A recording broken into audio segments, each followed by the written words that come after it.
Some talk steak, some talk life, some just trying to get it right.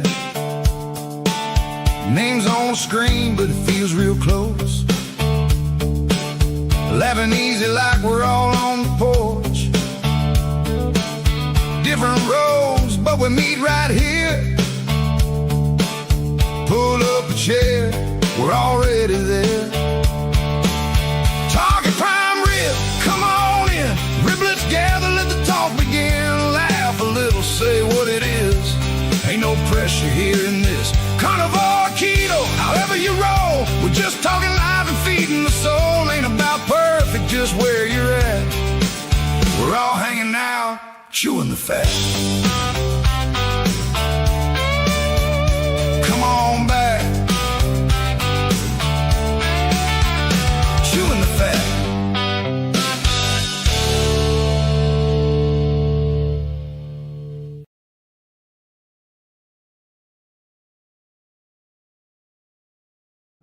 Hey, fellow Riblets, it's me, Tom from Target Prime Rib, and I'm here with Lance from North Dakota Carnivore. Hey, Lance, how you doing today?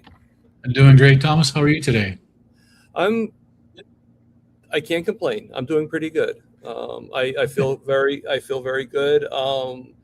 I can't even think how long I've been doing my fast for, but I've been doing it since 7:30 Monday night. And I'm still going. You know, pretty soon it'll be in about 3 hours. It'll be a full 5 days. Awesome. Yeah. So, what was the longest fast that you've done?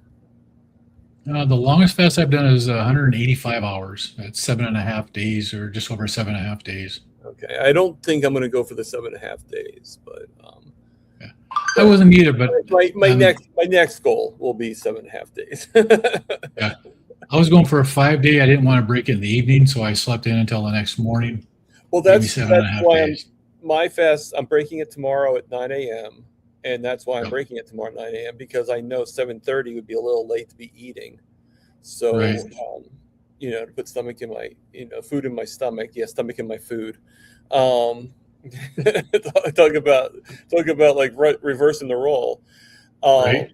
So I'm gonna break it with some bone broth that I actually pre-made and last night, and I'm going to just finish it off and finish that up. I have about 3 cups worth, and then basically make two of my carnivore cheeseburgers, but only with 1 slice of cheese. So it's going to be like 4 cheeseburgers, like 2 cheeseburgers, double cheeseburgers, but only 1 slice of cheese. So tell you how much I'm cutting down the cheese. So I'm just going to cut it into 4s and put 1 on each pad.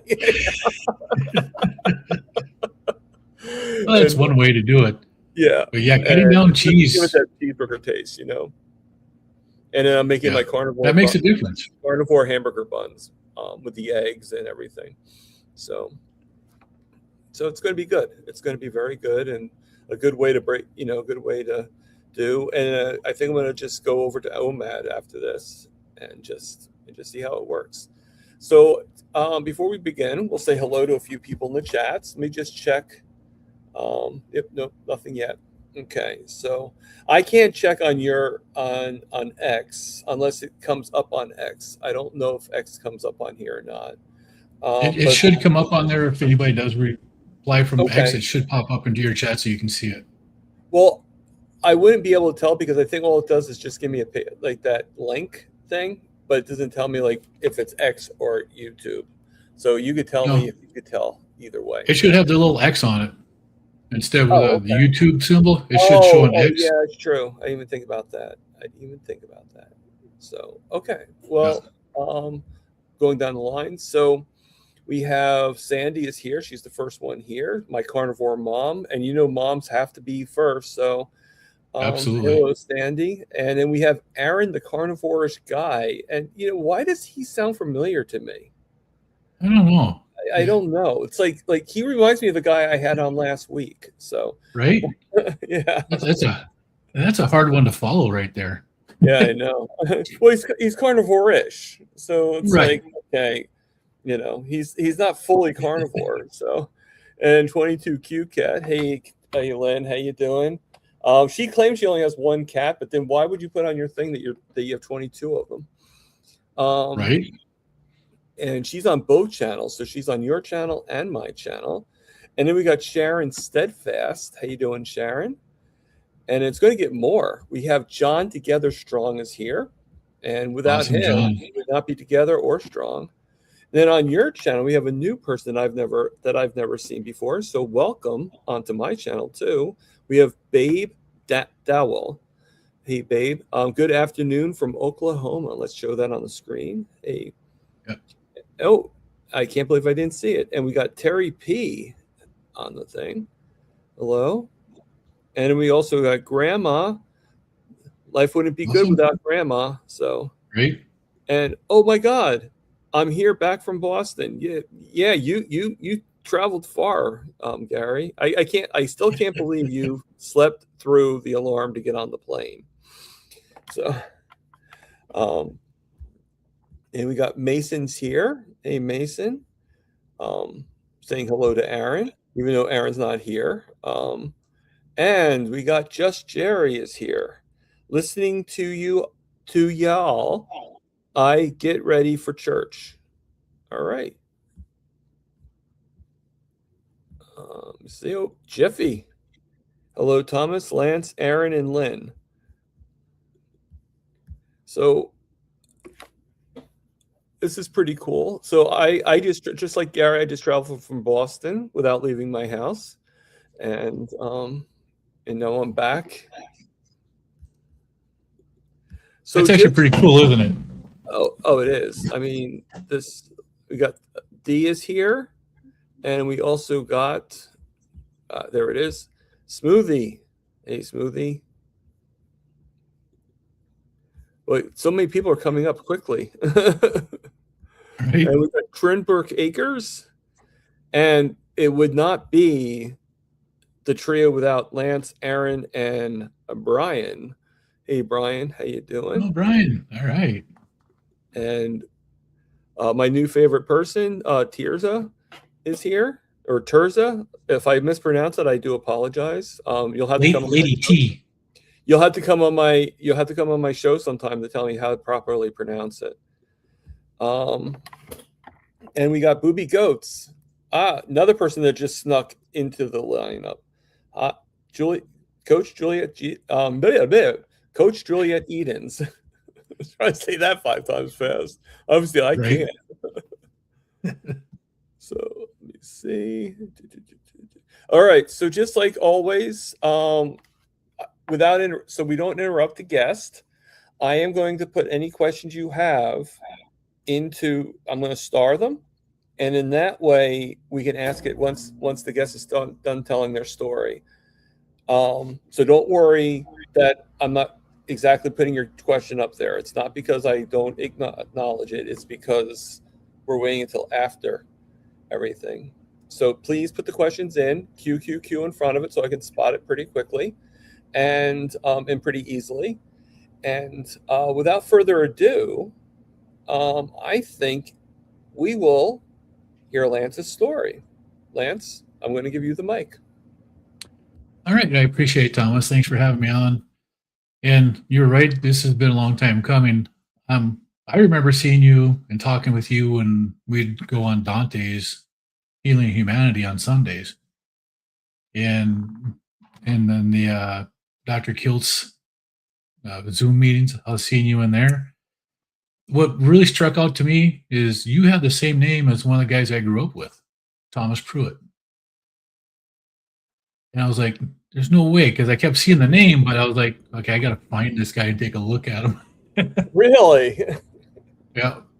But he's about, like me, he's over 6 foot. He's like 6'4", 6'5", but he's still here in North Dakota. He's not in Florida. Or you're in New York, right? That's right. I'm in New Jersey. New Jersey. Close That's enough. close. Yeah. Just think it's Hey, I've been to New Jersey once. Yeah. Why? What is it? Actually, I was in Fort Dix, New Jersey for about 20 hours once. Okay. But when I left the military, you go through Fort Dix. Yeah. So that's where I I was actually at. live right in near the Fort district. Monmouth, actually. So Yeah. So to my carnivore story, it starts out just a little bit before. Um, let's go back to I left the military. I was thin, active. I didn't have any care in the world about my health. And that changed quickly getting back to the US because I spent 8 years away from the US. And when I got back to the US, my wife and I, we had a kid right after I got out. And we moved from, well, we lived in California for a little bit for about a year, and then we moved to Minnesota. Once we got there, I started gaining a little bit of weight here and there and stuff. So I went from about 200 pounds in 1995 to probably 280, 290 pounds by 2001. And I'd stopped like chewing Copenhagen, and that caused me to gain weight. I did that for about 5 years, and then I started chewing Copenhagen again, and the weight just came right back off. Didn't do any exercise or anything like that. And then I left there. We left Minnesota and moved to North Dakota. I was working out in the oil field, and I progressed up to where I was actually a rig manager living on the oil rig. More sedentary position where supervising people and not actually out there doing the hard work that we used to do. And I started gaining a lot of weight. It was probably 300 pounds. I started doing Insanity. That Shaun T Beachbody workout, man, that kicked my butt, I tell you. But over 2 years, I lost 80 pounds. Well, it was actually probably a little more than that. I got down to 212 pounds when I was doing Insanity. And I thought I was doing really good. I followed their recommended eating, very lean meats, fish, chicken, very little red meat if ever, and a lot of vegetables, a lot of healthy stuff like that, right? Healthy.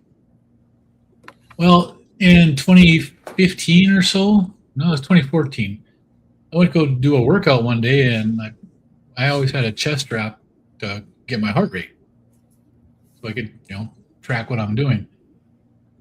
And I couldn't get a heart rate. My sensor would not work. I couldn't get the heart rate on there. I wasn't quite feeling right anyway, so I was like, okay, whatever. My wife came home and I told her what was going on. She's like, okay, we're going to the hospital. Got in there and I told them, what was going on. I couldn't get it. I still had the chest strap on, and I could show them it won't connect. It's just not, something's not working. My chest was tight. Had a bit of a headache. If you go in there and you say that you can't get a heart rate on your chest monitor, and you have a little bit of a tight chest and a headache, you'll end up on a gurney in the hallway, hooked up to more wires than you can believe within minutes. And maybe 5 minutes after getting there, I was diagnosed as being an AFib already. And that was something new for me. I'd never had that before. I got put on medications, no big deal. The medication that I was on, I actually went to see a cardiologist, and he changed it from what the hospital put me on initially. And that worked for a couple of years until it didn't anymore. I was working at a different job, and I was outside with the guys that were on my crew working. I was a supervisor, so I was watching them, making sure they're doing all the confined space stuff that they had to do properly. And all of a sudden, I got dizzy and lightheaded. I had to lean up against the building and sit down on the concrete apron, and I was like, what the heck? I looked at my watch and saw my heart rate was at 25. So I was like, it can't be right. And checked it another minute later, it was back up to, it's the 60s. And I just kept watching it and go up to 160, and then it would drop back down into the 20s. And it was just going all over the place. That was medicine stopped working. So my heart rate went from 25 to 160 and back continuously. The next day, I told my wife what happened, and again, I ended up going to the doctor. And that earned me a a trip by ambulance to the hospital that time because my doctor's office and the hospital aren't the same place. And I got discharged from the hospital finally because, well, they gave me the wrong medications because they didn't listen on my intake on that when I told them what I was taking currently.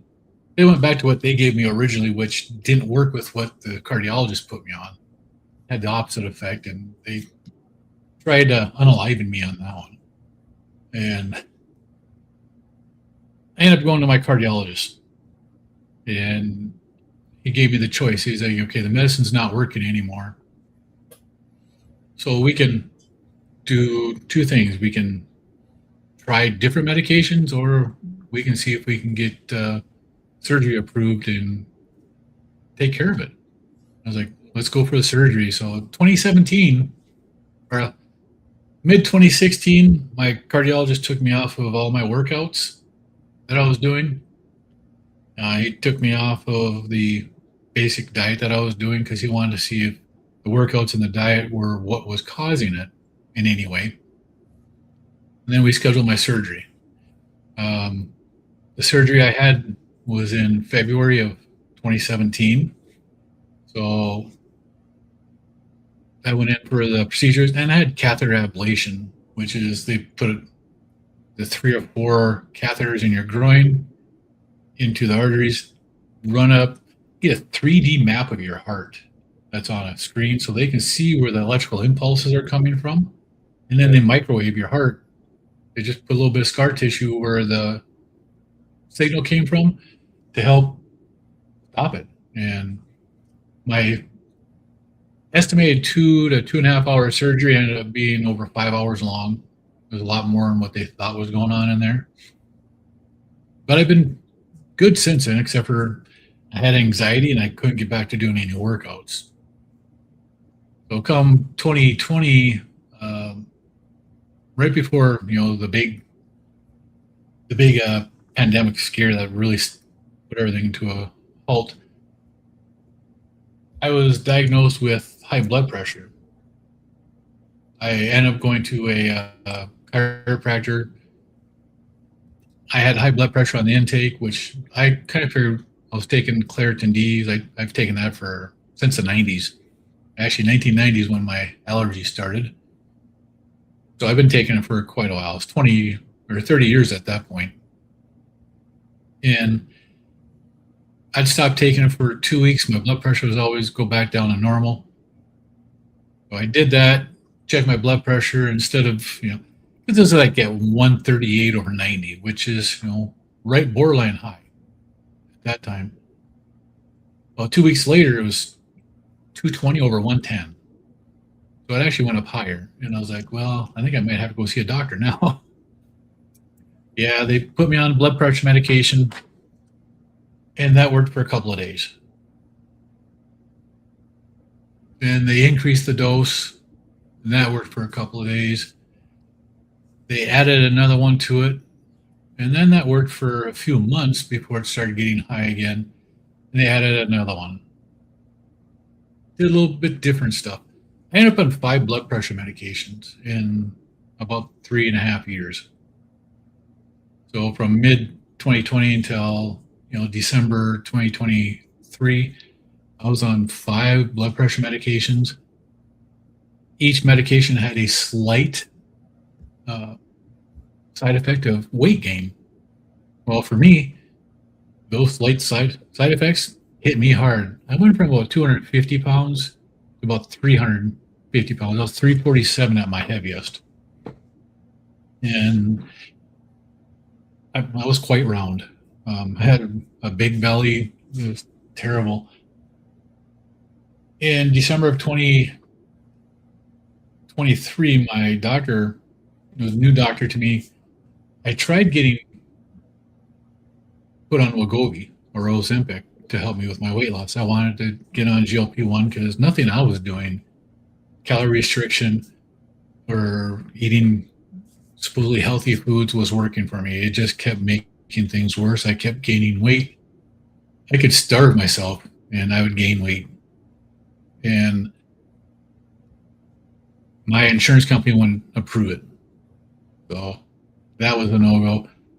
She found a different medication. It was a seizure medicine, and I can't remember what it was. And she gave me that. The side effect of that seizure medication was weight loss. So in their trials and stuff, when they were originally doing this, they found that as they gave people this medication for their seizures, they tended to lose weight. So for 8 months, I took this medication and I lost 12 pounds in 8 months. So in the meantime, nothing's really changed. My appetite's not changed. I'm just eating less foods, trying to lose weight. And one day I'm sitting on the couch after work and scrolling through TikTok of all things, and I see a guy talking about health benefits that he's had on a carnivore diet. Do it, don't do it. I don't give a rip. That's Carnivore Ray. Oh, okay. I liked his attitude. I love the I don't give a rip stick that he does. It stuck with me. I liked it. But that got me looking at more of his videos, and I searched for him on YouTube. I watched just about everything that he was doing, and I saw how he went from a bigger guy to what he was at the time, which was amazing. That got me to look on YouTube for the carnivore diet. And okay, like everybody else, I found Dr. Berry. I found Dr. Baker. Found Dr. Hampton, Chafee, Kiltz, Cywus. I mean, I watched all the good doctors. I watched nutritionist Judy Cho and so many other people on there. And it was just, I learned so much about this way of eating.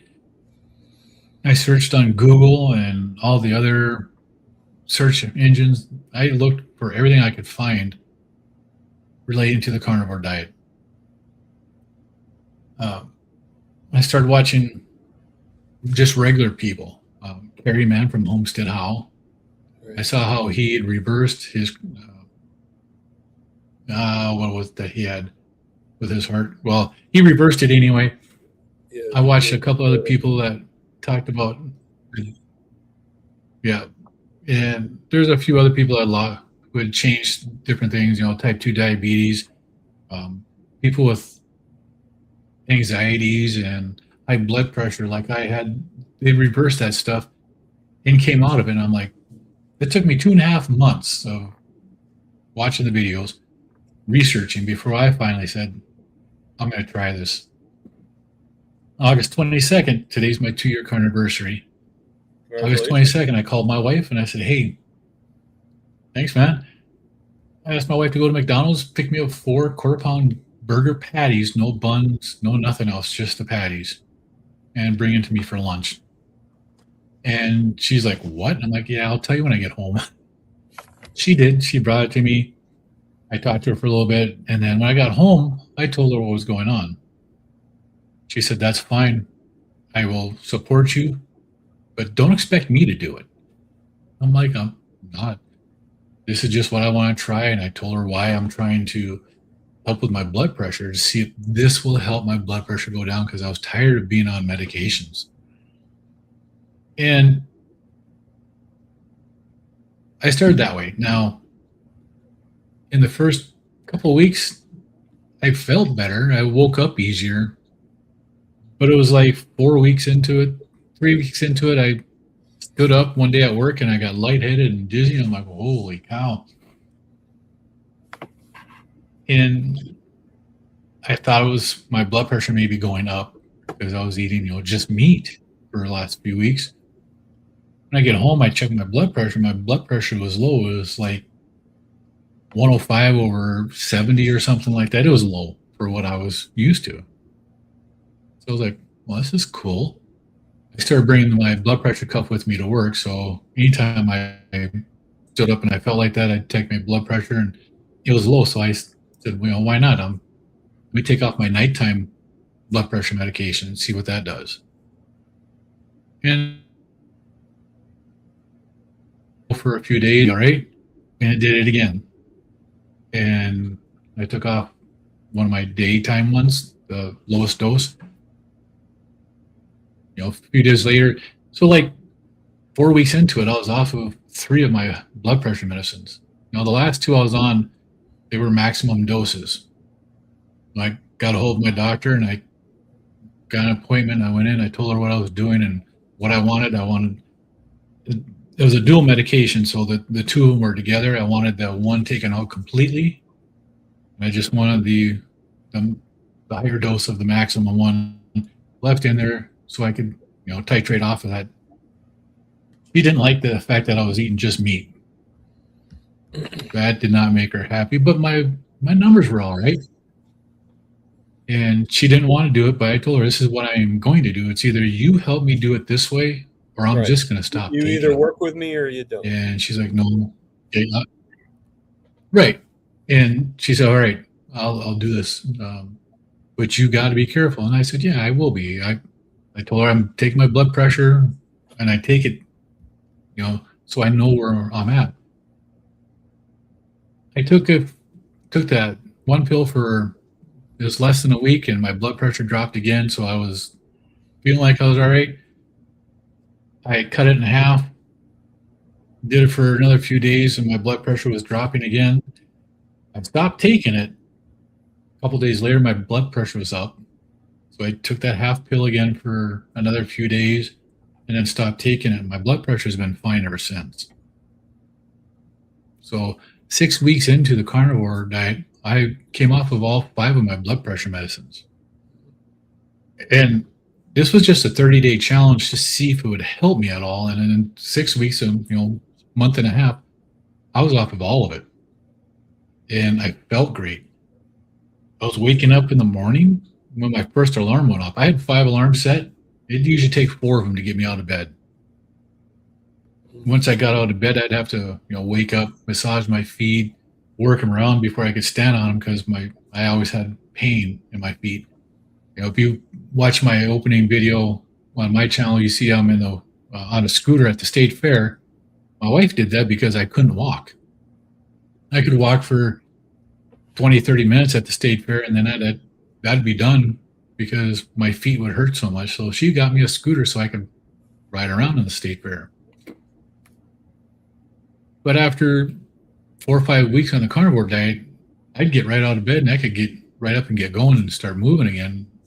Those little pains were gone. Being in the military, I did a lot of stuff that I probably shouldn't have done. You abuse your body tremendously when you're doing this. The military boots are not the best things in the world, but I just figured all these aches and pains that I was having was just me getting old. Right. That's what you think, right? Right. Sometime in middle of October, I stopped drinking coffee and I stopped drinking alcohol.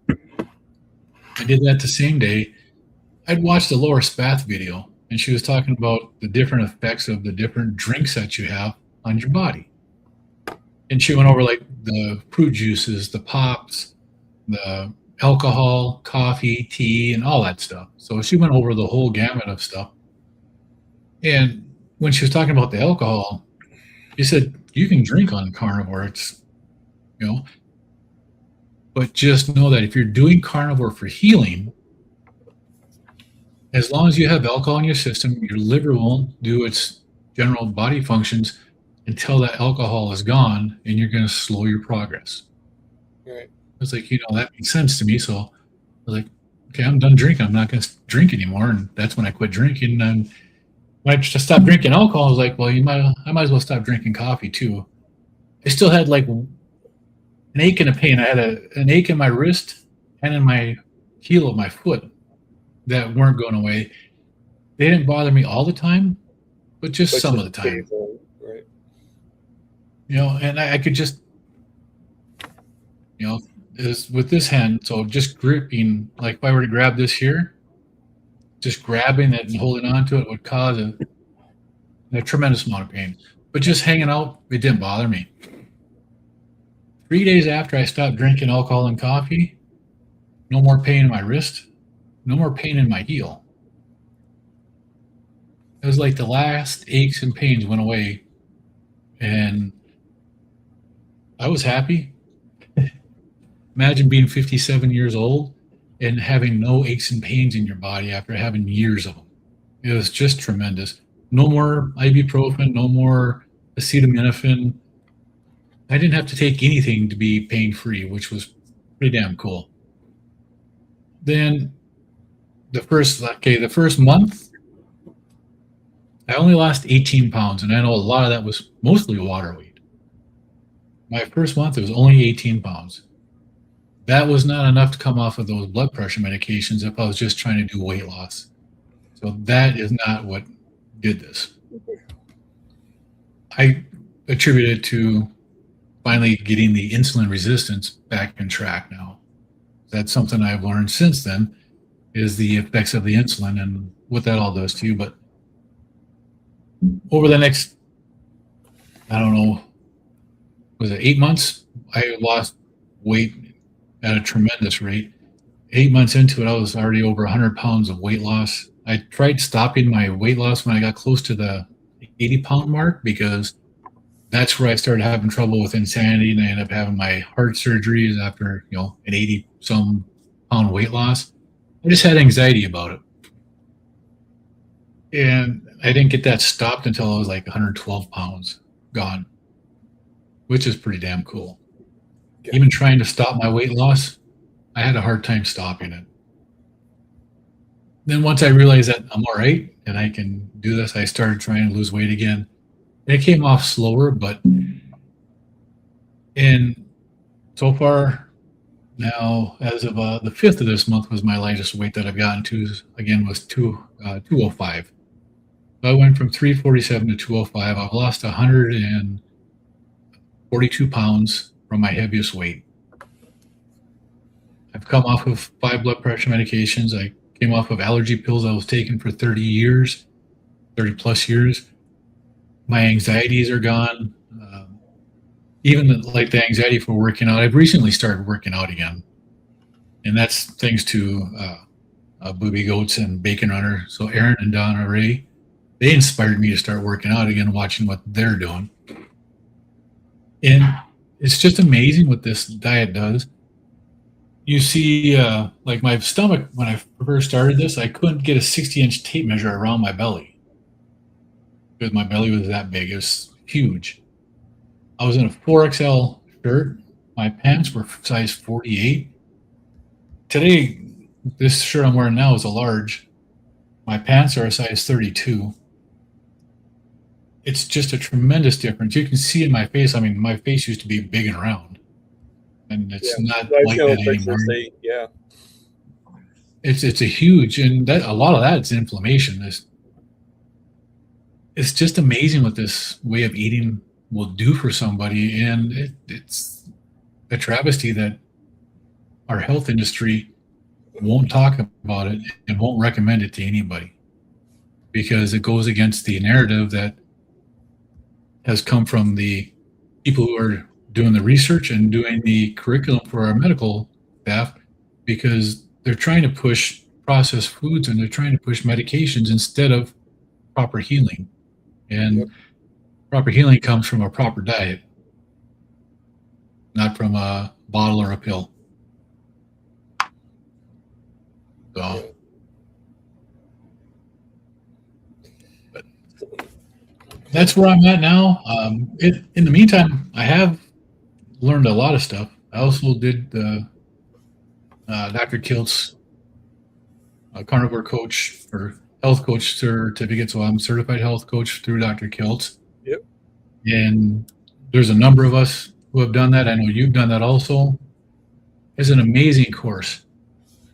I learned so much from that. And I actually did that for myself, for my self-knowledge. And for my channel, when I'm talking to people, I try not to step outside the bounds of what we're supposed to talk about and the way we're supposed to do stuff.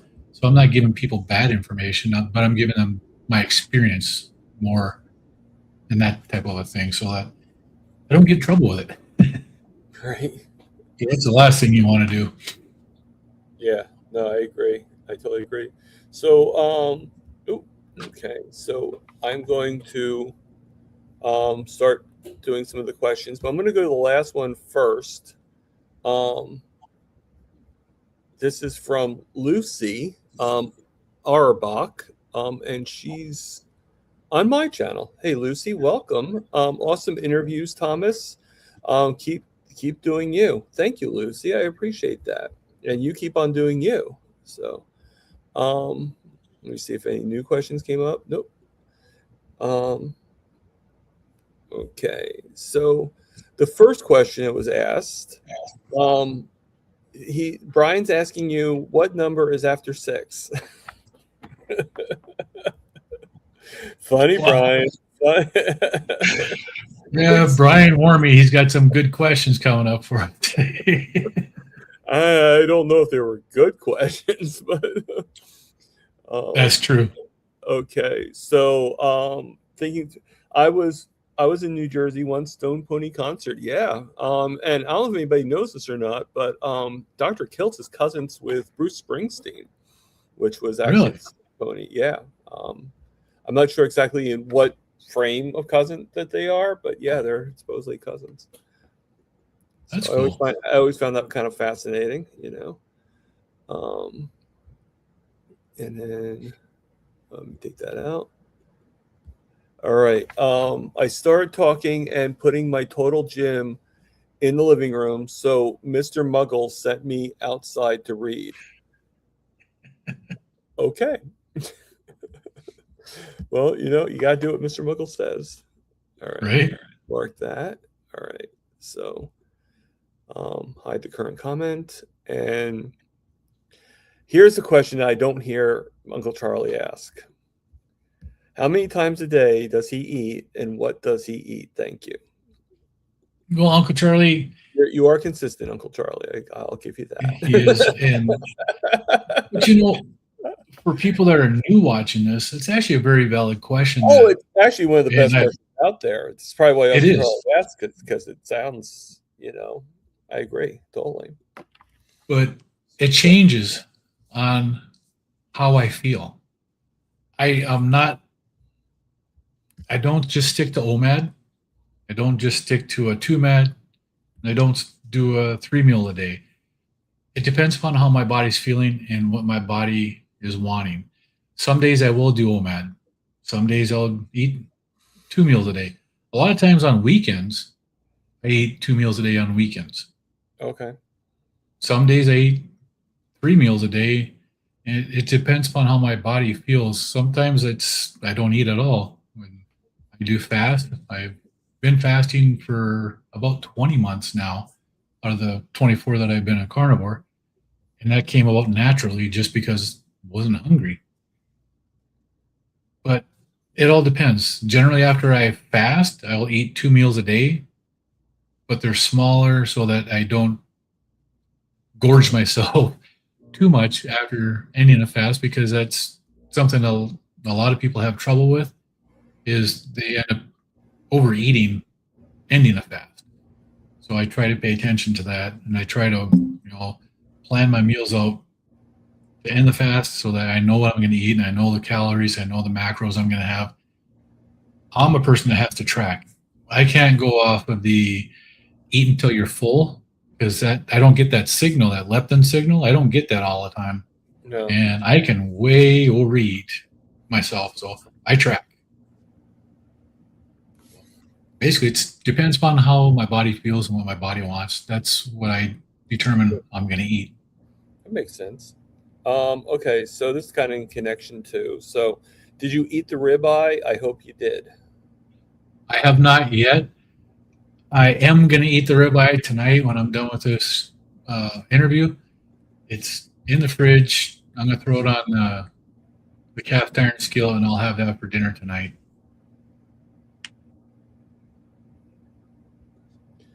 All right, and this is a compliment from Lucy. I'm guessing she's complimenting both. I'm going to say she's complimenting both of us. By the way, my treat, you have inspired me and so many. Thank you, Lucy. I appreciate it. Thank you. Okay, so let's hide that. Get back to the top. And Rick is, for some reason, there are two live streams. Oh yeah, I put that up because I noticed that. And Bacon Runner said something about there being three under your name and there's one under my name. So do you have three different channels? Well, I have no for my YouTube. I have it on the vertical and the regular stream. It came up on both of those, and That then, might be why. Okay. I just do the regular stream. yeah, for whatever reason, I've been going back and forth on that with the vertical stream. I've taken it off on some of the videos just to see what the difference is. Right. And when I sent this one out to my channel also, I guess that was selected automatically. I didn't check on Yeah, that. if you have it marked in there, it's going to automatically do it. So Yeah. And then Uncle Charlie says, Lance, be careful when you go out for dinner on your anniversary with the wife. Remember what happened to Larry and Cassie. I'm a little behind on that. What ended up happening with them? Well, Larry and Cassie on Carnivore Quest 2 years ago in September, they went out for their anniversary, their 20-year anniversary, I believe it was. They went to an expensive Italian restaurant. They said that they're going to have one cheat meal, and that threw them off for 15 months. See, okay, I love, like I've been following Lance, as you know, and everything like that. And I've never actually talked to Cassie because she's never there when I'm there. But that's, like not to be mean or anything like that. And I know it's possible for that to happen, but I've like gone off like a little like something here and there, and I just go right back on again. Right. I mean, there's gotta be more to it than just. And I'm not saying anything against Larry, like I said, or Cassie. It's just, that just seems like there was more to it than just one cheat and 15 months of being off it, And there is too. And Yeah. Larry will talk about it, it just the way it ended up being, they both lost the accountability with each other and they spiraled off of it and they gained a lot of stuff back.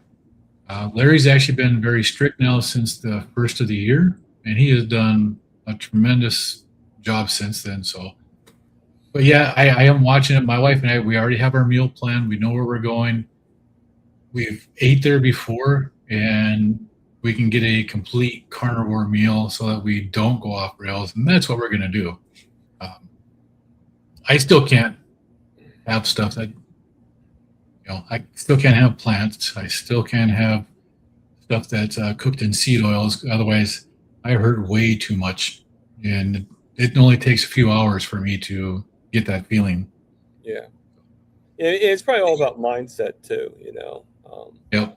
Like if I have like just to give you an example, if I have like one Oreo cookie, obviously if I have like 12 of them, it becomes like a pattern, but if I have the one, then I can basically then my mindset kicks in and I'm like, okay, that's it. I had my thing, and now I'm going to be strict, and then just keeps on going, but yeah, and that makes a big difference too. The patterns too, it's not just, and I'll put this out there now. Yeah, I guess Chris is on your channel. Yes. Yep. No, I totally agree, Chris. Food addiction is real. You got to be careful. See, Crispy Bacon is actually one of the guys that usually comes onto my channel from Rumble. Oh, okay. So, but I didn't stream it to Rumble, so he's on the YouTube channel checking it out. Thanks, Chris. Okay, so go back to the questions. Okay, so I'm going to shamelessly plug Gary for him. So FYI, discount code is Boston for 10% off carnivore shirts at my Bonfire store. Excuse the shameless plug. Don't worry about it, Gary. And I'm going to look for the other one. And by the way, code Boston is good through Monday only. So make sure. Let me just get rid of that. And I want to put this out. So I think blood pressure medication is vastly underutilized, given the amount of people that die of kidney disease. Yeah, probably right. And it's, it's a good thing to acknowledge. Yeah. High blood pressure is something that a lot of people don't realize they have. It's the silent killer for a reason. Yes. But there are issues with high blood pressure that are not diet related, and those are the ones that we need to use the blood pressure medications for. I strongly believe the first thing that a doctor should do for anybody that comes in with any like autoimmune condition or high blood pressure, type 2 diabetes or pre-diabetes, they need to check your fasting insulin. But it's something that they're not taught. No. A vast majority of the high blood pressure is because of your insulin levels. Yep. So if they got rid of that, you'd find out quickly who actually needs the medicines. I think if they check the insulin, like early on, we would be catching so many more things out there. Oh, absolutely.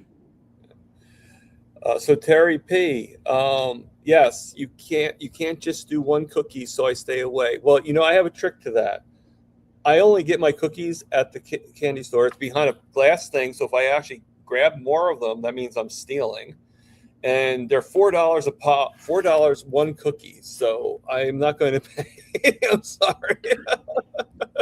So you have to find your little tricks, Yeah. Just a joke on that part. All right. So there was a bakery in Kingman, Arizona, that would ship stuff across the country, and they were keto. My wife, I ordered stuff for her, and when we got it, she could have their chocolate chip cookie. It tastes great, and it did not affect her blood sugars at all. She had no issues with it. So we were doing that. In fact, last summer when we went to California for our trip, on our way home from California, we swung by Arizona to go to Keto Carnivore just to be able to have lunch there, talk with the guy that ran the place because he's a carnivore, and we got some keto treats for my wife for the way home, which she ate everything on the way home. But it worked for you. If you can find an acceptable treat like that, I mean, why not? It makes a big difference for people who like that kind of stuff. Yeah, and I don't know if this is going to be controversial or not, or if it's going to cause. Let me see if I can do it. I just got new sounds, so I don't know if it's going to cause the police to come, but but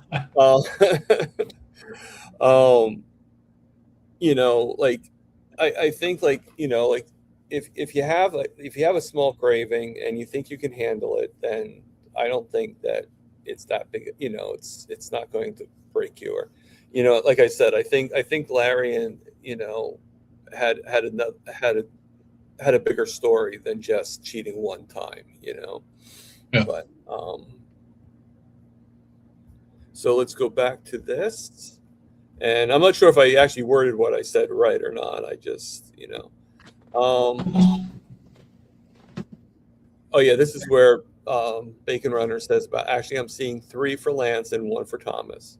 Well, you know what? That means that's three times more that Lance is going to be advertised. And, plus we also have him. He's also on X, and I'm also on Instagram. Even though I'm not seeing too much from Instagram, I don't. And to be honest with you, Lance, I'm not seeing anything from X on here. Yeah. So. And that's one of the things I've been looking at is from what I hear from one of the guys I talked to on X, he hasn't been able to, for the last couple of months, do anything on X as far as interaction. He can watch them, but they can't comment anymore. With X has made some changes to their platform.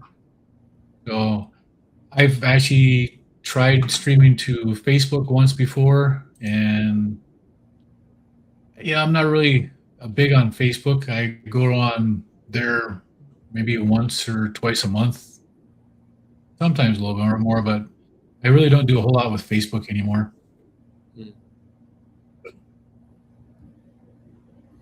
So, talking a little bit more about the blood pressure. So Rick just said that his blood pressure is 90 over 60. Yeah, you never have high blood pressure, Rick, for whatever reason. And Bill says I'm 105 over 68, but I got not so good heart. Well, even if you don't have such a good heart, Bill, that's still not bad. From what I hear, And for me, when I was coming off of my blood pressure medications, at those levels, that's where I was lightheaded and dizzy because I was so used to having blood pressure in the 200s over the 100s. So getting down to that level was tremendous. It's like a diabetic. My wife is type 2 diabetic, and when her blood sugars first got down into the normal ranges, she wouldn't feel good. She would feel off and have to have something to eat. But the more and more she was in normal ranges, the better she started feeling. That's the same with me with my blood pressure. Once it got down to the normal range and it stayed down there, I was feeling better. But I couldn't get there on medication. No. So Rick is, I never get lightheaded. I never get out of breath either. Yep. Rick, that's good. You are a dynamo. Definitely. Let me see. I'm going to mark that, even though it's not a question. I'm going to still mark it. All right. So, let's see. Yeah, you know what? I'll show it now. So Tirza says, Chris, Dr. Barry said that some people may always need some BP meds and diabetes meds. There can always be underlying issues. Mine was slightly high since 15. Yeah, no, absolutely. Yeah. And that's what I'm saying. By checking the insulin level, the fasting insulin to begin with, that's where you can differentiate whether it's an existing condition or something that needs the blood pressure medication. Because if it's just a fasting insulin issue, by cutting the carbohydrates out, you can help to relieve that blood pressure a lot faster. But there are conditions out there where the blood pressure has nothing to do with your diet. And that's where people will continue to need the blood pressure medications. Same with the diabetes, type 2 diabetes. For some people, they'll always have to have it. Some people won't. Yeah, that's absolutely true. So what she was answering was Chris P. Bacon. I just realized that. I just saw Chris, but I didn't see the P. Bacon. So pretty clever, Chris. Pretty clever. I'm still on BP meds, even on carnivore. I have never had a fasting insulin tested. I would recommend that you do, if you can. And I was able to do it, but I didn't do it through my doctor because I kind of get that sometimes asking the doctor is like pulling teeth, right? Through your eye hole, through your eyes. So I just kind of actually Louis Latito actually helped me. He actually paid for it, which is I'm so grateful for me to get the C-peptide test and the fasting insulin test done back in December. And if you had to pay for it yourself, I would actually get it. It was like $70, I think. So it wasn't like an arm and a leg for you to get like some relief to find out where you're at. But I would definitely recommend it. Right. We did that for my wife too. When she was trying to get dentures, they wouldn't pull her teeth. The dentist wouldn't pull her teeth until her A1C and her glucose were under control. She was at a 15 A1C, and a fasting insulin or fasting glucose was over 500. In a matter of 2.5 months, when she was eating carnivore, she dropped her A1C to an 8.7, and her fasting insulin was fasting glucose was like 160. And that was just by changing that. But we also, to do that, we had her fasting insulin and her C-peptide check too, so we could see that she was making insulin on her own and what her insulin level was. So we were able to see that. But in order to get the doctor to do that, man, that was a pain in the rear to get the doctor to want to do that because she saw no benefit to it.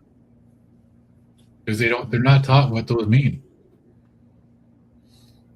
Okay. So, hey, Christy, how you doing? We see you. All right. It's always good to have Christy here. She's like one of the people that can actually come on here without even like needing a stream. So that's Yep.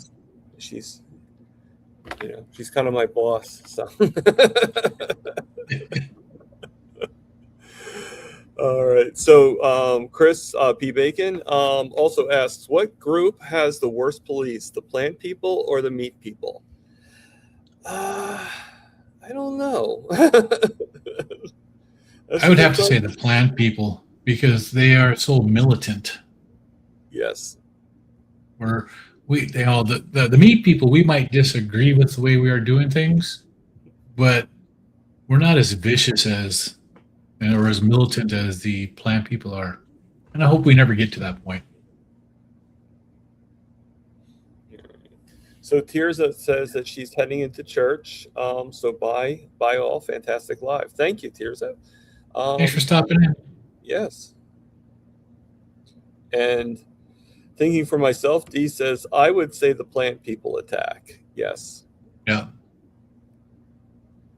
Well, you saw, I'd have to like load it up. I don't have it with me right now. But did you ever see the meme I did on AI with proving that we like the cave painting, proving that we actually hunted plants?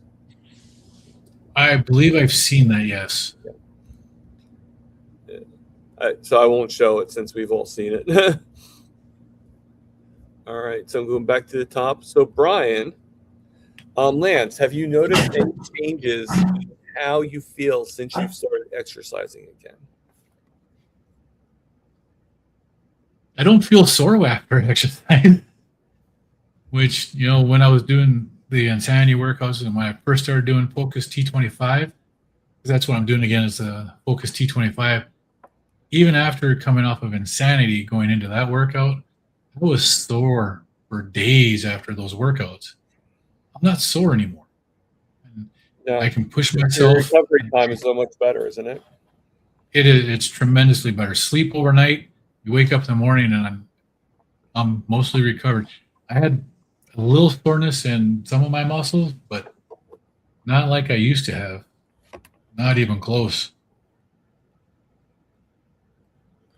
Yeah, I know. I mean, like with my walks, like I go for the walk, I used to have to stop every like 5-10 feet every time just to kind of get my leg rested and stuff like that. And now it's like if it's 100 feet, it's more than expected,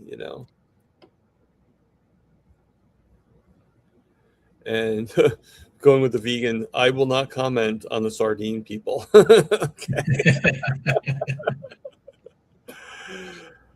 And Brenda Jones just says, hi, Thomas and Lance, enjoying the live. Thank you, Brenda. Thanks. All right. So even though Tears is gone, I'll still mention this. I was on 3 BP meds and have been off all of them for a while. When I go off plan, my BP shoots up, and within 2 weeks of carnivore, carnivore, it stabilizes. Yes. Yeah. So hers is most likely one of those ones like mine that was an insulin resistance cause of the high blood pressure. Most likely, yeah. Yeah, I'm not a doctor. I don't play one on TV, but I did stay at a Holiday Inn Express last night.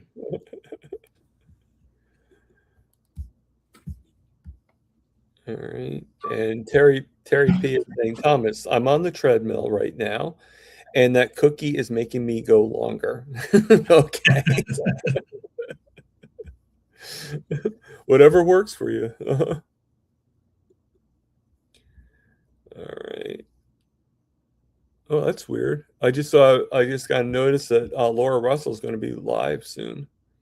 So today's not usually a day that she goes live. Yeah. All right. So Thomas, I'm proud of your face is getting leaner. Thank you, Uncle Charlie. It's very kind of you. And it's easier to see without the beard on there. It's easier to Yeah. see that your cheeks are a lot more narrower than what they were, a few months ago. Well, I was hiding them through the rest of the beard, so. Yep.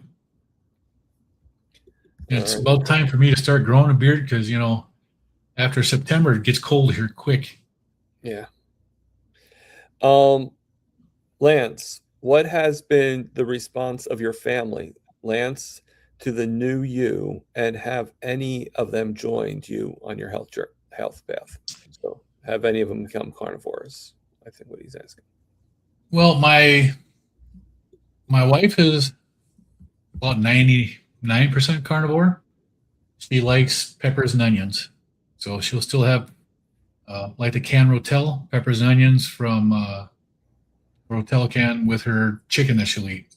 So she'll cook her chicken and she'll add that at the end. She still does that. Not every day, but, once in a while. When we'll go out to eat at a Mexican restaurant, we'll get the fajita dinner. No beans, no rice, no tortillas. It still comes with the pepper and onions. I can pick those out, and I give those to her, and she'll eat those. But generally, when I started the carnivore lifestyle, she said she wouldn't do it, and I respected her and told her I wouldn't bring it up to her. She got a CGM at the same time that I came off of my last medications, and that's where she was at 500, and her A1C was 15. When she first put her CGM on, the starting reading, the highest reading the CGM had was 400, and it took like 3 or 4 days before she went under 400 for her to read. Then once it got down where she could read it, when she ate and she saw it spike, she'd like, okay, what did I have to eat? She'd stop eating it. And within a few weeks, she was like, the only thing I can eat that doesn't make my blood sugar go up is meat. And she was mad at me because that's what I was eating. So it was at Thanksgiving. She had what she wanted, watched her blood sugar spike up, and then the day after Thanksgiving, she told me that she was going to stop. She was going to try to eat my way, and she did. And that's where her A1C, less than 2 months, it was actually just over a month, dropped down to an 8.7. And her fasting glucose was in the 160s then. So my wife has changed on that. My son-in-law, he is carnivore adjacent. When he's at work, he's carnivore. When he gets home, that's a different story. But he's lost a tremendous amount of weight. And he's got a lot of health improvements just by doing this way of eating too. They're the only ones in the family that have tried it so far. I've got a couple of friends who have done it, who have done different things too, and they've lost weight. They've helped with their type 2 diabetes. So yeah, I actually know quite a few people that have seen what I've been doing, and because I'm doing it, they've done it. People I actually know in person, and it's actually pretty cool to watch and see people get a health benefit from this way of eating in real life. It's pretty cool. All right, so okay. So Angie's asking, Lance, can you describe your fasting schedule for this upcoming week and what motivates you to fast? Well, for the last 9 weeks, I've been doing 72-hour fasts, starting Sunday night, ending Wednesday night. And I've done that for 9 weeks in a row. And then on Saturdays, I've been throwing in an alternate day fast, 36 hours or so. What motivates me to do this? There's a few things. One of them is the autophagy and the mitophagy that happens when you're fasting. It's a tremendous benefit for the body to help get rid of old cells. One of the things that really makes a difference for me is the ketones. Your ketones pass the blood-brain barrier without the use of insulin, unlike glucose. So your brain gets fueled better on ketones. back in the 1980s and 1990s when I was in Europe, I am one of a group of people, anybody who spent more than 6 months in Germany and England during the mid 80s to the early 90s, you're banned from giving blood in the United States.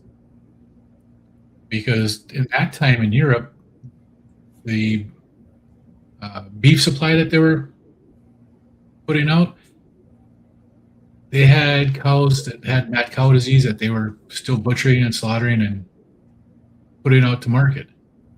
I've been exposed to it, so I cannot give blood in the U.S. Mad cow disease in a human takes 30 to 40 years to manifest, and it's similar to Alzheimer's. It's a thing called a prion that basically just eats your brain matter. So I figure fasting, getting higher ketones and the autophagy, the mitophagy might help me if I actually have any of that to help me. Because in the human, mad cow disease is known as Creutzfeldt-Jacobs disease, CJD. And the only way to find out if you really have it is after you are no longer with us and they do a autopsy. Figure if I can get a decent amount of autophagy, mitophagy, get the ketones past the blood-brain barrier, I might be able to stay with this off for years longer than what it normally would have been. That's one of the reasons I do this with the fasting and That's good. That's a good reason. yeah. And then even just eating regular carnivore, my ketones are generally elevated, so I've always got that ketone going on in my body, and I think it helps.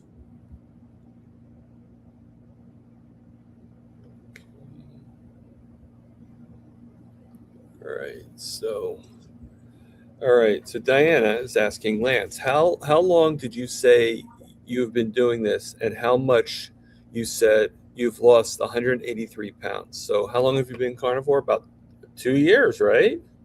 At 270 days as of today, 2 years. This is my 2-year carniversary, and I've lost 142 pounds. Well, more than 270 days, right? No, it's 720. Sorry. Yeah, I was Yeah, I gonna have say, dyslexia too. like, how could that be less than 1 year? But it's a little dyslexic. But yeah, 720 days is 730 days, something like that. Yeah, it'd be 730. Excellent. Sometimes the brain fog is still real. Carnivore doesn't help with the dyslexia. Yeah, no, it still reverses things on you. All right. So now, Lance, can you describe your fasting? Did I already ask this question? Oh, Yep. Did I ask it? Okay. Let me get rid of it. Sorry, Angie's. And am I getting questions? I thought I erased them. By the way, I already asked that question. Yeah. I must have really liked it that I kept it on twice.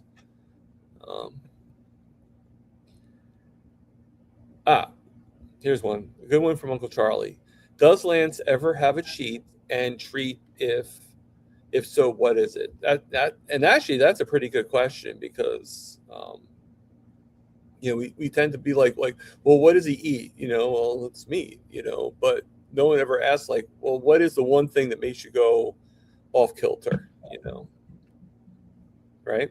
I do treat, but what I treat with is Kilt's ice cream, and I will put stuff like Keto Brick in it.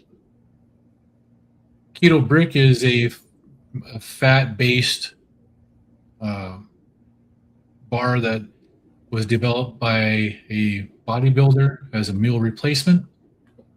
It's got the chocolate, the cacao in it, and an artificial sweetener. It's 1,000-calorie bar, and that 1,000 calorie has like 7 grams of carbohydrates. If we slice it really thin and we put it into the Kilt's ice cream, it gives us a little extra flavor. I treat with that. And then I'll treat myself with like the polar seltzer waters or the liquid death mineral waters that have flavor on them. That's other than that, I don't do any fruits. I don't do any vegetables. I don't do processed actual foods. Going out to eat, if I have the fajitas and I end up eating a couple of pieces of onion or a piece of pepper, I'll get over it. But I don't plan or actually go out and actually do any cheating with the plant materials. I try not to. Although I have tried the keto carnivore cookies and stuff that I've got for my wife. I have tried those. They're actually not too bad, but it's not something I would do all the time.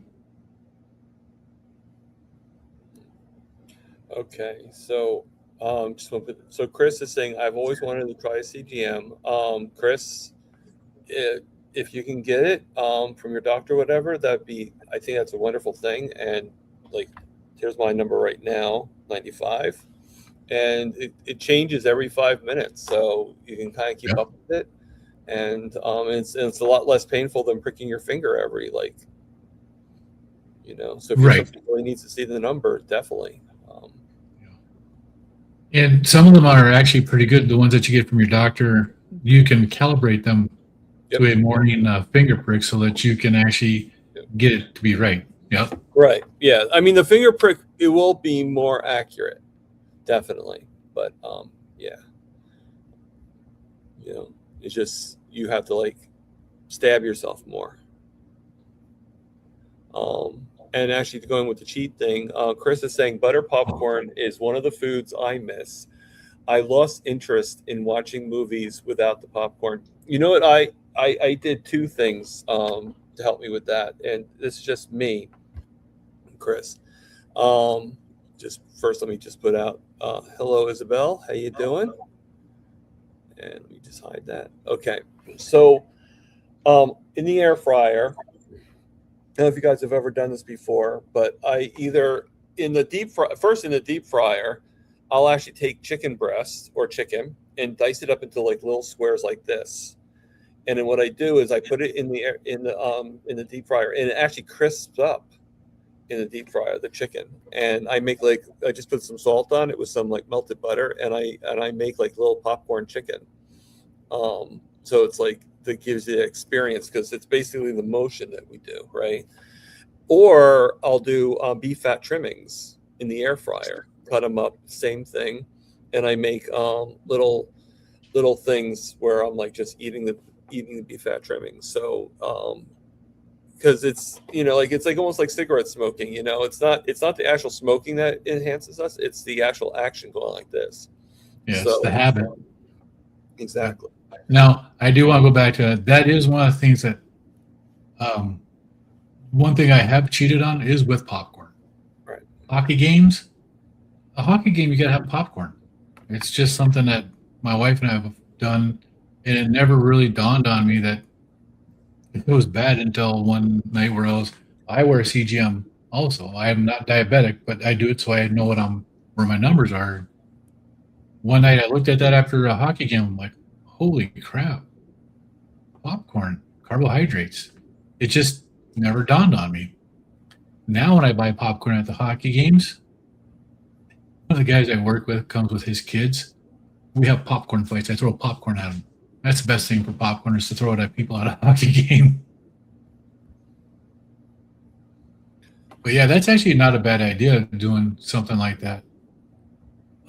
There's I can't remember the name of the company. You can buy the pork rind pellet, and it makes pork rinds.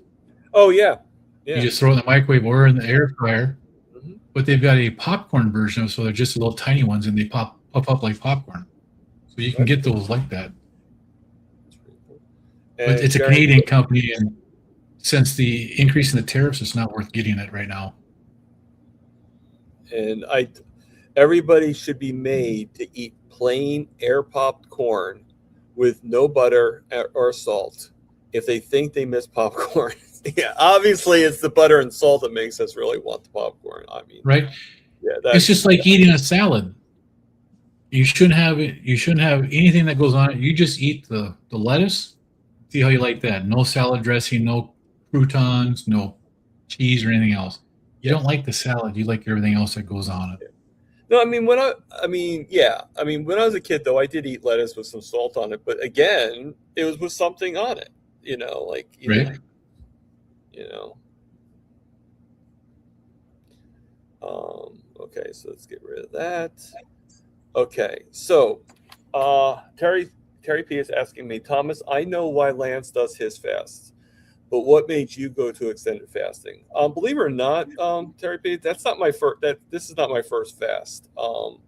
I usually do. I did 5 days once before, long time ago. I've been doing fasting since I was working for Chaz Mataz in Princeton, and that's about 6 years, 7 years now, 8 years. So I was doing. I learned about fasting from Dr. Fung because I had gastroparesis, and it just dawned on me. I'm like, because they're like, it's because the food doesn't digest properly, and you cough it all up and all that, all that jazz. And it just dawned on me. I'm like, well, maybe if I actually try this fasting thing, I would be letting my food digest better, and maybe that would help with the gastroparesis. And it did. It actually was very effective. And but the long so most of the time though, I'll fast maybe. I think 3 days is my, what do you call that? You're in your fasting zone where it works Yeah, really well for you. yeah. It's like my, I 3 days is like nothing to me. Yeah. So this was my first 5-day fast in a long time, but it's not that I haven't done that. My longest fast I ever did by mistake, not by mistake, but with certain things happening, was 9 days. And I think it was just a mixture of the different types of fast, because I did 4 days first regular fast, trying to get myself healthy. It's around the time that I had my bad back, and why I had, found out I was it got so bad I was paralyzed for almost 3.5 months, 4 months. And during that time, my doctor had me do an NPO. So I fasted without any water, without any drinking too. And then after that, then when I got out of it, and that was for about 48 hours. So it's 6 days on. And then I ended up getting super sick. And so the other 3 days was me just throwing up all the time. So just I couldn't hold things in. So let me just see.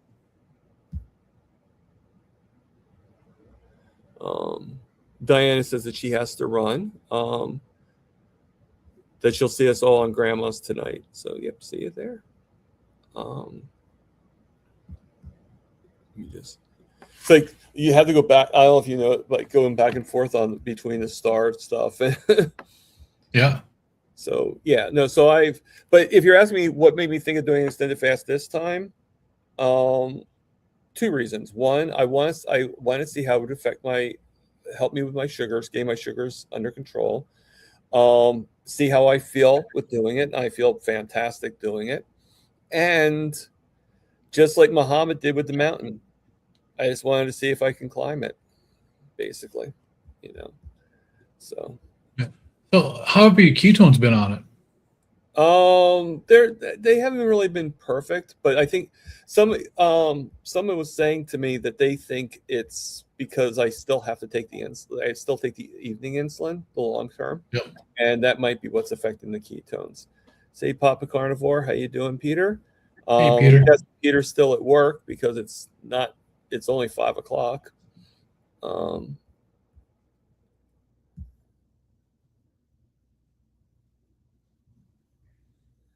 And Terry P says, okay, Thomas, then you're not a newbie at fast either. No, not really.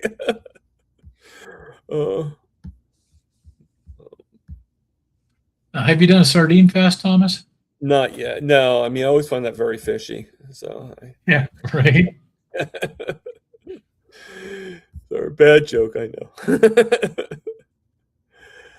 And yeah, And just to let everybody know, I showed it for Gary, so I might as well show it for myself too. I have bonfire shirts too, not just Gary. Yep. Okay. But you're absolutely right about this, Terry P. Lance is the fast master. Oh, thanks. I will like not to argue fast. that. I feel good, and I like to share it with people so that other people can learn how to fast too. So how often do you like? Okay, so you say you do a 5-day fast. How often do you do the 5-day fast? Like once a month, once every other Um, month?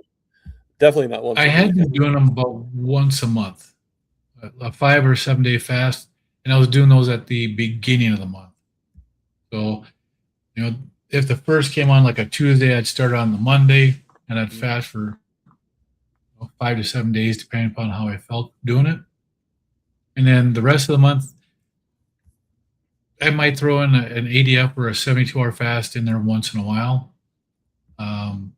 Back in the end of June, was it end of June or end of May?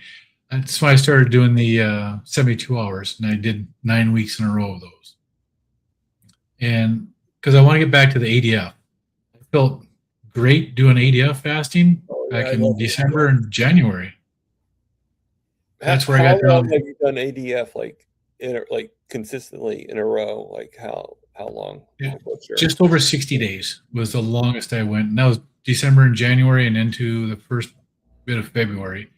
But just over 60 days, and I felt great doing it. Yeah.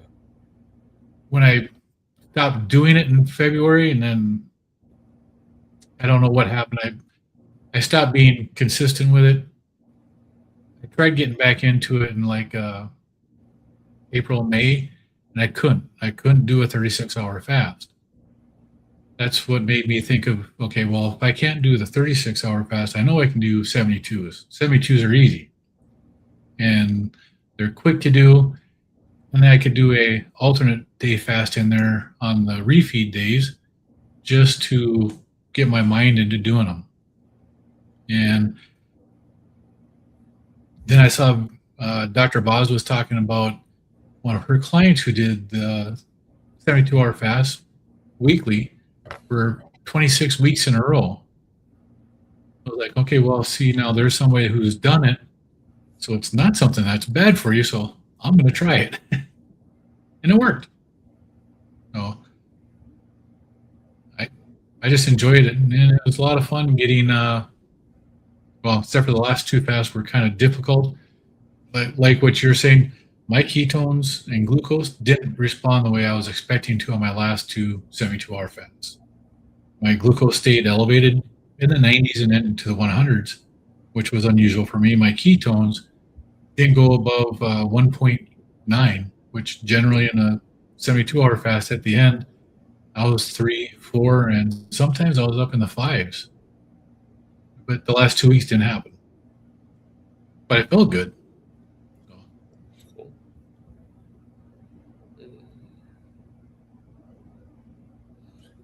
All right. So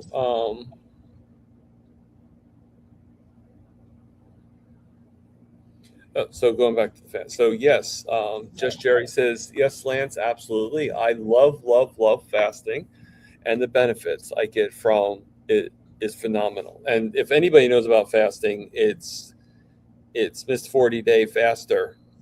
Right? Now, Jerry is the fasting master. Yes.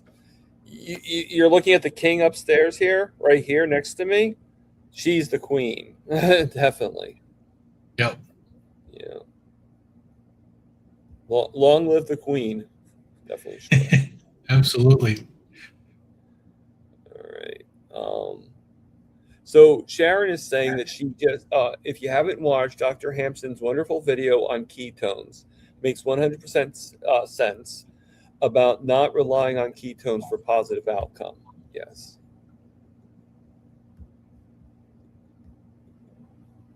And a lot of people are saying that they saw it too. I haven't seen that one from Dr. Hampton, but yeah, ketones are just a marker. Yeah, I mean, I don't use ketones as, I mean, most of the time I just look at it. I'll be honest with you. If I wasn't part of the program I am in with Dr. Smith, Dr. Phil Smith, and with SBG on my insulin resistance, I would not even be looking at my ketones. It's just, no offense, but at $50 a thing, I can use that $50 to buy a couple steaks, Right. No Slow says Steadfast. I used to eat plain aired popcorn. I thought it was healthy snack. Yeah, I guess we did kind of think that, right? So this is probably a question more for you because I don't really know the answer to this. So Brian's asking, out of all the over-the-counter CGMs, which one is the best? I don't really know because I get mine prescription. I said, like I subscribe to CGM newspaper. Right. Well, I've only tried 2 of them, and I've tried the Stello, which is the Dexcom 7, and the Lingo, which is the Freestyle Libre. And I find that the Stello is the more accurate of the 2, and I've had less issues with the Stello. And this is just my personal experience. I don't get anything for these, but the Lingo, I've had problems where even just putting it on, by the time the warm-up period is done, it's lost signal and is no good. The one thing about the Lingo is their customer service support is amazing. You call them with any problem with it, and they have you go through codes and tell you how to get there, and they send you a new one. Basically, hardly any questions asked if you have problems with it. But I've never had my Stello fail on me in the 2-week period that it's been on. And the Stello, with the NutriSense app, the app itself, you can adjust and calibrate. Neither the Stello nor the Lingo in their over-the-counter version allow you to do a calibration. So that part kind of I don't like on either one of them. But if you use the NutriSense app, you can calibrate at least the Stello you can. And now Stello actually bought the NutriSense app company. So Okay. See, I knew you know a little bit more than I would, yeah, I've experimented. I've tried them both to see which one worked better and which one was worth spending the money. Because if I'm going to spend money, I want one that's accurate. Yeah. Yeah, I just have the Dexcom 7 because that's what they. All right, so we have a liar. I think she's a liar. No offense, but but No. she says, in no way did I leave and go in a hot tub. Yeah, right. We see it, Aaron. We see it. We see you. We see the sweat beating up on your brow Yes. right now. We see. we see you fibbing. We see right through that. Okay. Here's a good question. Aaron's asking. Aaron, not Aaron, is asking Lance, do you cook with any seasoning? I do. I use smoked salts. I use salt, Redmond salt. I use Carnivore Chef's Carnivore Companion seasonings. They're clean, no sugar, no artificial sweeteners and stuff like that in there. And I haven't had any problems with aches and pains after using them. And then I use the Meat Church Holy Cow when I cook my briskets and stuff like that. So I do use some seasonings. I have found seasonings that don't work for me. Certain taco seasonings make me feel like I got hit by a Mack truck the next day, and I had that once, and I can't have that again because I don't like that feeling. But yeah, if I cook with a seasoning, I try not to have anything else new. So, or just like anything else, if I try something new, it's that one thing so that I know how I feel and how it affected my body. So, seasonings are a seasoning. If they're used sparingly, I don't think there's any problem with it. As long as the carnivore police don't come for you, who cares? Yeah. All right, so we got 18 Wheels of Carnivore. Hey guys, headed to Chattanooga, Tennessee. Chattanooga. Yeah. That's a beautiful area down there too. Yeah, I always like to say the word Chattanooga. Yeah. So just shameless plug about my coffee. So if anybody wants to support my channel, I will not be mad. Let me just hide that. And Don, long time no see, Don. He's actually at the Boston. He was actually at the Boston meetup today. Awesome. So, and just to also, anybody wants to put in their channel, just put in prime rib, one word, all lowercase, in the YouTube, and it has to be on my YouTube. I'm sorry, it doesn't work. I'm not linked to Lance's YouTube, so but just put into prime rib on my channel, and your channel will pop up, and people will be able to click and subscribe to your channel, especially if you're a newcomer. Very helpful. Oh, that's pretty interesting. Nixon was actually born in Chattanooga, so that's pretty cool. All right, so go back to this. So Aaron, so going back to the popcorn thing, popcorn cracked my back molar. I broke it at 16, and my mom said, "Oh well," with a smiley face. I got it fixed at 21. I broke it on banana chip, and finally got it fixed at 30. You have pretty bad luck there, Aaron. I'm not going to deny that.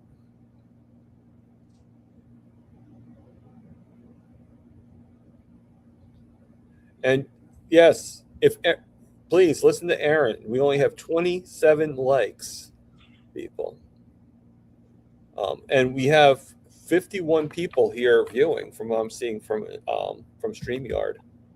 So awesome. But yeah, hit the like button. Yeah, on both channels, not just or like on all three of Lance's channels. Right? It does help. Yes. All right. So Chris is saying, I will be 1 year carnivore next month. So far, so good. Out of curiosity, what day of next month are you going to be carnivore, Chris? And congratulations, Chris.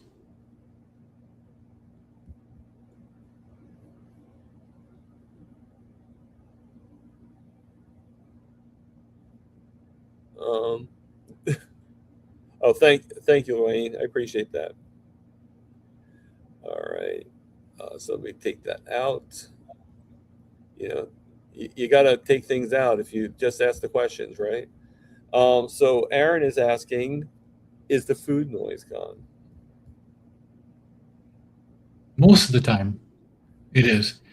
There are things that happen in life where, stress, cortisol start coming up, and that will trigger food noise. But not only food noise, one of the things that I did quit too was I quit chewing tobacco. In March of 2025, I stopped chewing Copenhagen. I had chewed that for 45 years. And I stopped chewing it, finally. During periods of stress, food noise will come back in, and the urge to have the Copenhagen will come back. It's happened a few times in the last couple of months where things at work got really stressful, and it's taken a lot for me not to go to the gas station and buy a can of Copenhagen. Same with eating. Sometimes it's really hard, but I tend to have a couple of cans of sardines at my desk. So if I ever get to where it's like I got to go get something to eat, I'll eat sardines instead, because you're not really hungry if you won't eat sardines. That works for me. Or one other thing I do too is, if I can find it here real quick, I always have the Redmond salt in my pocket. Oh yeah. So I carry 2 of these. You see, this one's half full. These containers hold 7 grams of salt. And there are days while I have both of these here containers, I'll eat 14 grams of salt in a day. You're making me have to go in my pocket. Right? Right. Absolutely. The salt's right inside it. This was actually a gift from Carrie Mann. Yep. It's a little dirty and faded, so I might have to change it out soon. But Yeah. All that means is that you use it well. I don't know why he gave me a thing with Big Bird Big on Bird. it, but That's amazing. I like that. First week of September. Okay.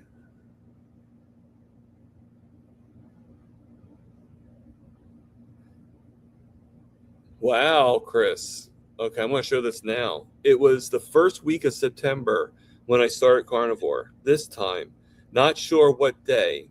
I also did a 16-day water fast the end of September into October. Wow. That's impressive. That is. 16 days is a long time. Yeah, that's impressive. I mean, I guess if your mindset is there and everything, I think it's definitely possible to do that. But Right. yeah, the reason why I asked Chris is because my birthday is on September 20th, so I was just curious. It was around the 20th that you actually started, and I was going to be like, "Hey, it's my birthday!" So, all right. So, Hold on 1 second here. no problem. So while he's doing that, I will put on the thing. Peter Carnivore says, I got leftover pork spare ribs that I cooked yesterday. I can't wait. Going to have a side of cold butter chunks. And then he follows it with, I bought a whole huge rack for $1.99 a pound on sale.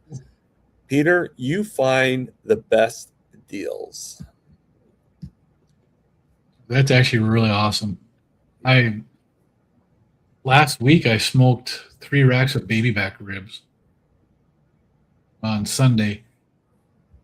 We ate 1 2/3 of one, so I had a little bit left over and a full rack left over.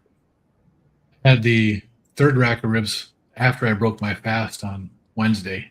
Oh, they were delicious. Yeah, that sounds good. That sounds good. The 5 eggs with leftover steelhead trout. That sounds pretty good. That's there. good. Yeah.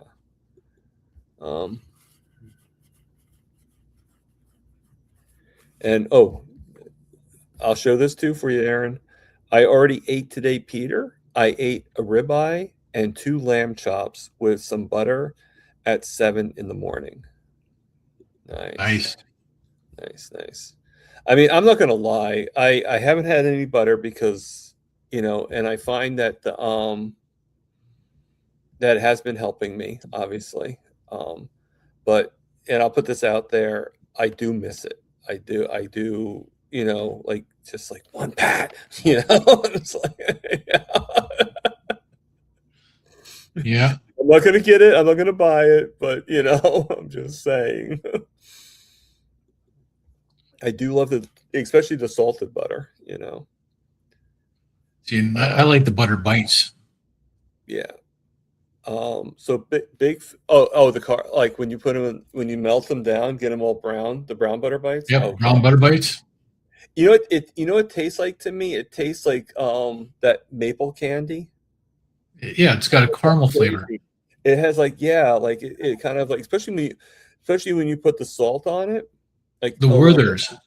Yeah, exactly. Yeah, exactly. Yeah. So Baby Dowell says, Big Food and Big Pharma is in for the profit. That was when we were talking about. Yep. And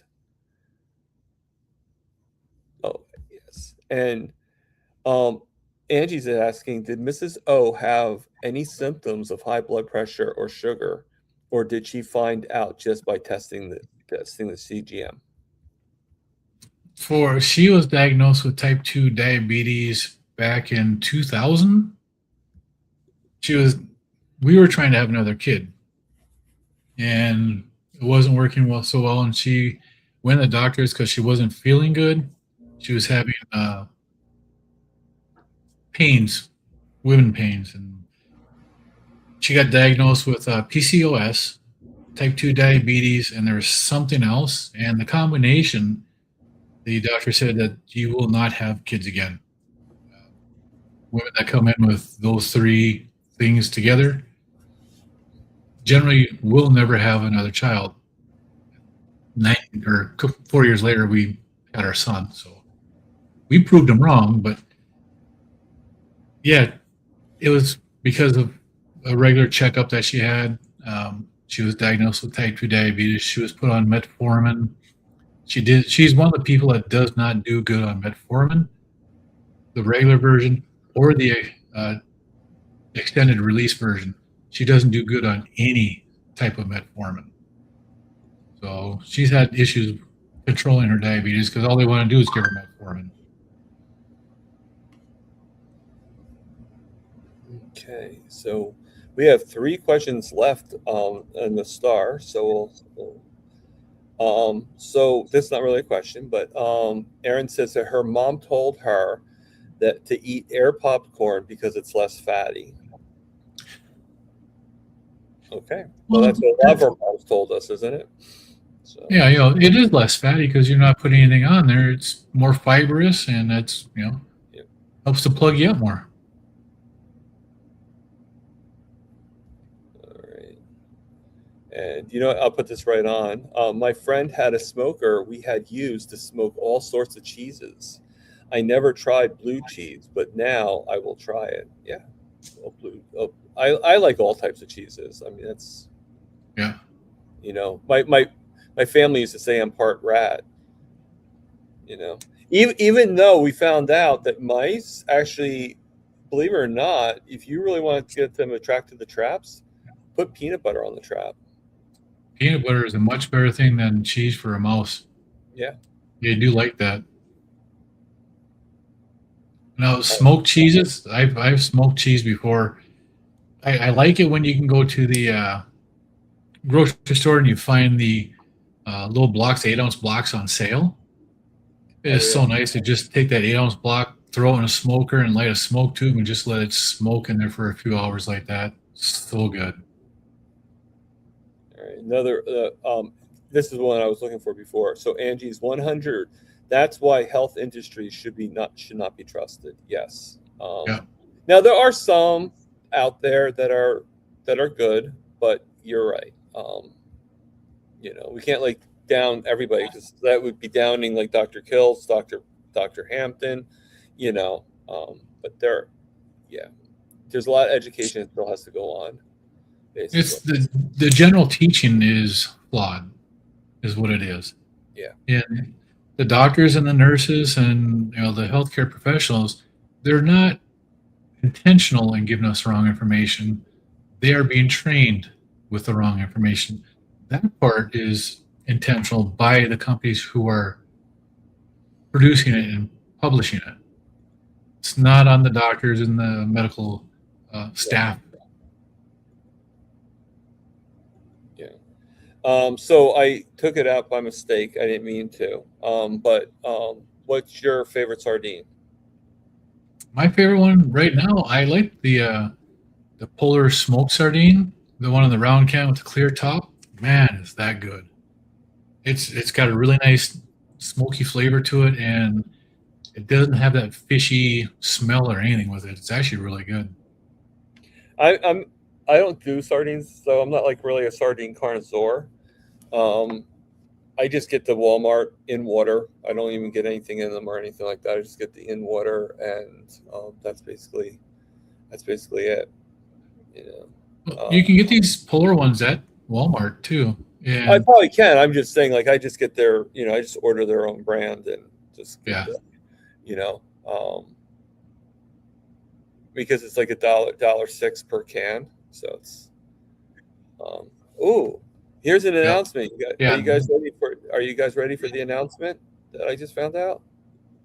Absolutely. Finally got rain. Excellent, Rick. I know Awesome. You forgot what rain felt like, so.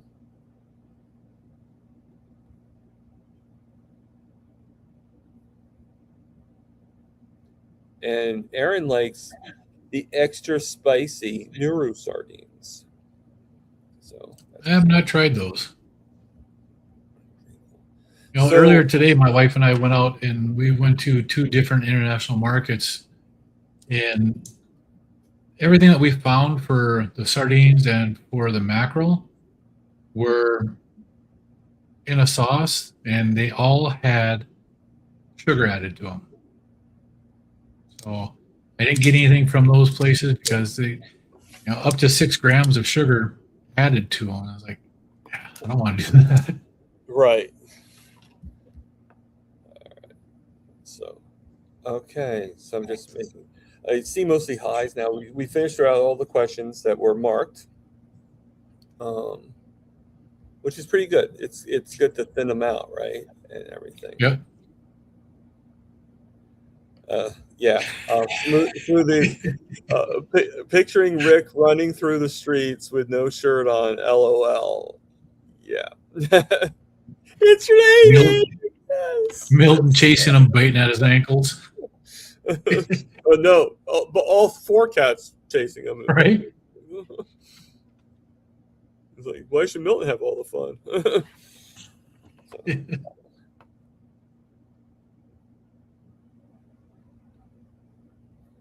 Aaron said it took a month to get here. I haven't had Nuru in quite some time. That's supposed to be pretty good sardines for it to. The ones that you have to order. Yeah. And meanwhile, I found out that a local store here carries the polar sardines in the glass jars, 9.5 ounces for $4.99, which is 53 cents per ounce. And those are some actually really good sardines too. I like those ones. The ones in the clear, the round ones in the clear that they have at Walmart, they're the same as the ones in the jar. It's cheaper that way. Excellent. So okay, so I'm trying to think of some. So I don't have anybody to come on. I don't think I have anybody coming on. Let me look at my calendar.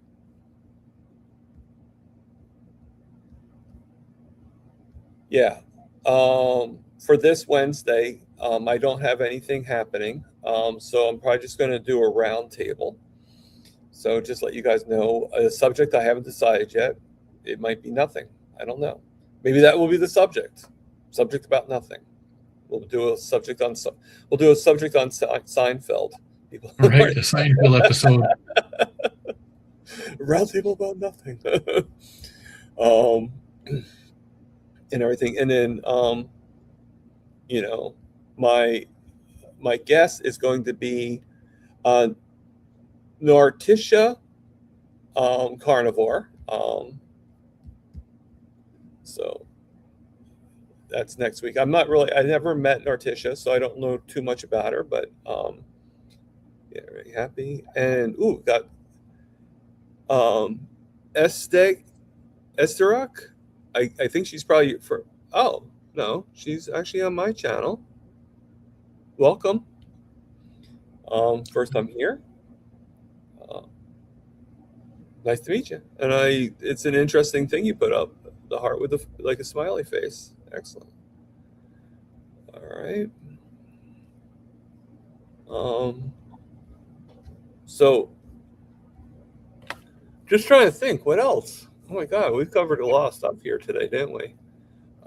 Yeah, we've covered a lot of stuff. Yeah, we've been on. We're about 10 minutes shy of 2 hours. So, she says that she knows me from SPG. What's your, if you don't mind me asking, what's your actual first? Like, you don't go by this name for SPG, do you? Do you have like another name that you go by? Not that you have to tell me. You could say none of your business, Tom. Mind your own business. Right?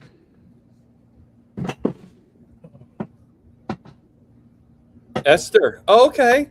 Oh, okay. Esther AK. Okay. All right, Esther. I'll definitely look for you on SBG. I'm sorry if I had never known. I think I've seen you before. So, Yeah. So, just let anybody know. I am booked for all the Saturdays in September. But I do still, I'm starting October bookings. So if anybody wants to be on my channel, then just let me know. Email me at tpruitt40@gmail.com. And I'd be more than happy to interview you. And if you want to ask Lance on how torturous this is, he, It's so rough. or you could ask Brian, Aaron, all the others. So anybody that wants to be on, just let me know, and we will schedule that appointment. Normally, I do Wednesdays and Saturdays at 4 p.m. And if you need to do a Wednesday instead of a Saturday because of work scheduling or whatever, like Peter Papa Carnivore, that is absolutely fine. We can do that, and we can just not do a roundtable that day. That would be the roundtable being on Saturday, and we'll just vice versa. So, and I definitely have on the 19th. I was able to get Emma Mann on September 19th to be my guest. So I'm actually grateful for that, and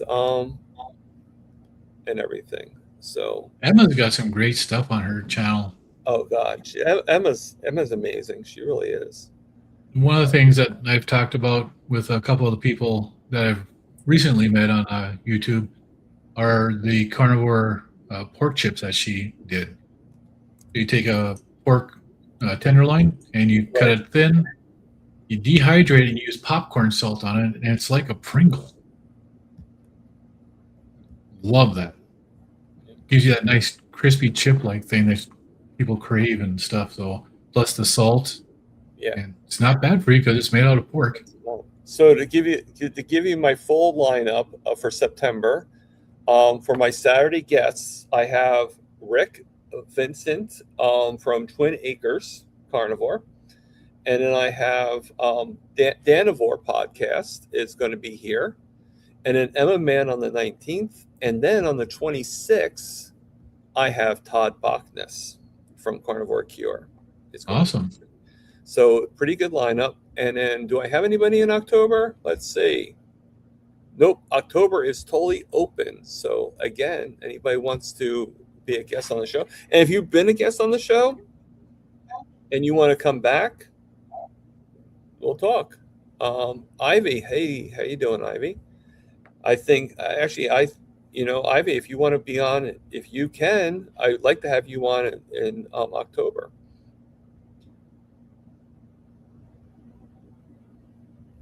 All right, so I guess we'll end the show, and I had a great time, Lance.